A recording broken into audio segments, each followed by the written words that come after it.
how Julie lead her ladies. But for now, let's find out what else is happening with Damon Hack. All right, Carr, how about the Volvik World Long Drive Championship, September 5th and 6th at WinStar World Casino and Resort in Oklahoma.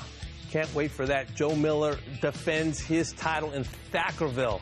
Should be packed 400-yard drives. I know you love to watch it, folks. And it's time now for a Volvik World Long Drive update. The season underway. We've seen a lot of great champions, a lot of really powerful drives from both the men and the women. Let's take a look at the schedule here. It's been a lot of fun. You're going to notice Tim Burke, the two-time World Long Drive champion. You'll see his name toward the top. He won the East Coast Classic. But look at most recently, Maurice Allen, absolutely on a tear. Got that win at the Mile High Showdown in Denver, and then, of course, followed up with the Catawba Classic. This is from Denver. This was where he had that moment, kind of that ode to Ric Flair. That was great to see, and, of course, Troy Mullins side by side with Maurice. But then Maurice was not done, went on to win the Catawba Classic, beating Trent Scruggs, really, in his own backyard. So with that victory, Maurice Allen became the world #1 in the World Long Drive rankings. You see Ryan Riesbeck, and you see number 5. Do you recognize that name? Yes, the two-time World Long Drive champion, Tim Burke, in studio this morning. My friend, how are you? Doing well. Always great to spend time with you.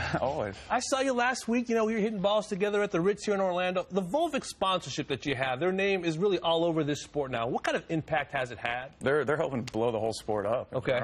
I mean, the ball, you're seeing record distances. The girls are hitting it over 400 yards, which is crazy. Yeah, yeah. So that's awesome. And then, fortunately, I'm an ambassador of Volvik, so with all the practice balls and trainings, get me ready for Worlds. Well, why is the ball so cool? I saw you carried this box. You had all the different colors. It was like a rainbow of Volvik golf balls. What do you like specifically about the golf ball, and how does it work for your swing? I like how it feels off the face. Okay. Because it feels like a traditional golf ball to me, because it's a little harder core. Right. And then gets softer, but the compression's still high, so it still produces those high numbers. Yeah. And the distance that you need. So I just love the feel. Saw you last week with the TrackMan. You were, working on your numbers, trying to dial it in. What are you working on to get back to #1? Because I know you're a prideful guy. You like wearing the belt. What are you working on? And let's get you to hit some shots. So just kind of talk us through kind of what you're working on in your game right now. For me right now, I'm just trying to stay healthy. I mean, the Worlds is so close. So right. I've been battling a little hip injuries. Wasn't able to compete as much as I would have liked to this year. Okay. But I'm just trying to get my right hip out of the way and just so I can create space to get the club working from the inside. All right, let's see what you got here. Are you warmed up, man? No, you want to be warm? We don't want no injuries in the studio. Yeah, it's okay. I'm not going to go crazy. Okay, here. all right, see what you got.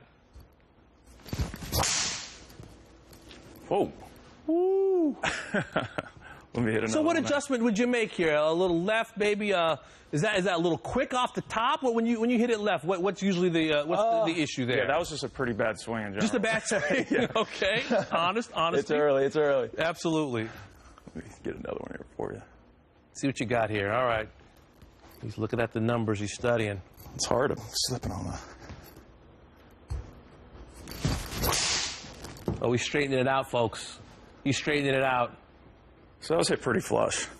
So, I mean, the ball feels great right there, middle of the center of the club face. Okay. Exactly what I'm You looking said, let's find a number for the people. They're probably curious. They probably hit it 250, 260. That was 351 with 338 of carry. I want to ask you about some of these new names we're seeing in the game. Right. It seems extremely competitive right now. Maurice Allen, for example. Right. Different kind of cat than you, very he emotes, effusive. What do you think of his kind of what he's brought to the World Long Drive? Because he seems to have brought a lot of attention. Well, he's been doing it for a while now, so he's on a tear. Okay. So clearly all of his hard work's paying off, and he's doing great things. All the attention's great for everybody. Yeah. So good for him. How's it changed, though, when you first got started?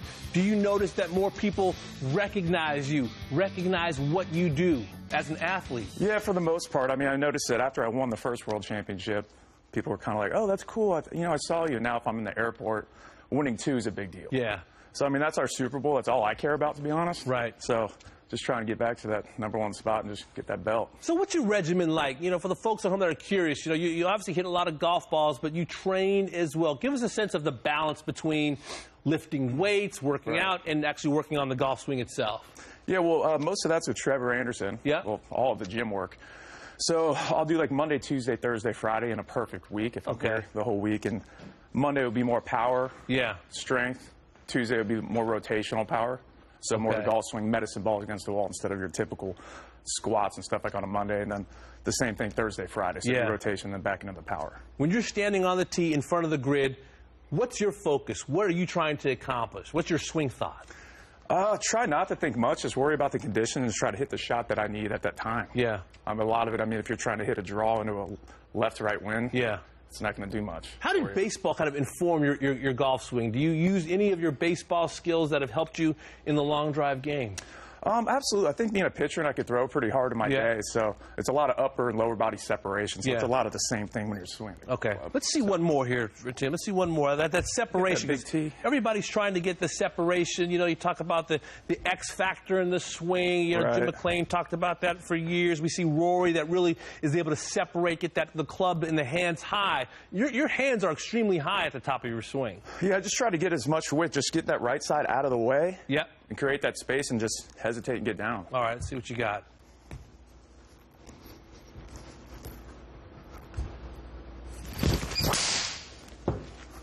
Woo! So you're getting loose now. I mean, you're getting loose. A little bit. I think I'm a little too tall here. I hit the tree. I hope it doesn't rob you of distance. Let's see what that says.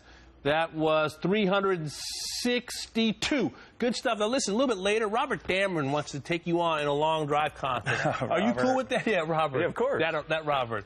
You're good with it? Yeah, all right, cool. Tim Burke and the PGA Tour are going to go head-to-head right now. We send it back to Cara. All right, Damon, thank you. Let's find